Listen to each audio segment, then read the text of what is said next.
உங்கள் கைபேசியிலிருந்து புகைப்படங்களை நீக்கினால் அவை நிரந்தரமாக அழிந்து விடாது, மீண்டும் அவற்றை மீட்டெடுக்க முடியும். அவை நீக்கப்பட்டு விட்டன என நினைத்தால் நீங்கள் தவறு செய்கிறீர்கள்.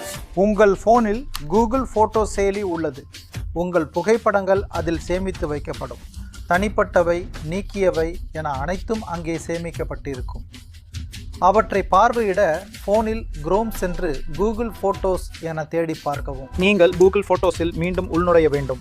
நீங்கள் கூகுள் போட்டோஸில் உள்நுழைந்தால் அங்கே ஒரு செட்டிங்ஸ் விருப்பம் வரும். நீங்கள் அதை கிளிக் செய்தவுடன் ஒரு விருப்பம் வரும். நீங்கள் அதை கிளிக் செய்வீர்கள். அதன் பிறகு அன்சேவ்ட் கிரியேஷன் என்ற ஒரு விருப்பம். நீங்கள் அதை கிளிக் செய்தவுடன் உங்கள் போனிலிருந்து நீக்கிய அனைத்து புகைப்படங்களும் உங்கள் முன் இருக்கும்.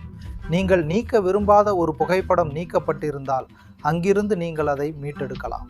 மேலும் நீங்கள் நிரந்தரமாக நீக்க விரும்பும் புகைப்படங்களை அங்கிருந்து சென்று நிரந்தரமாக நீக்கலாம். இது போன்ற மேலும் தகவல் வீடியோக்களுக்கு என்னுடன் இணைந்திருங்கள். ஜெய் ஜெய் பாரத்.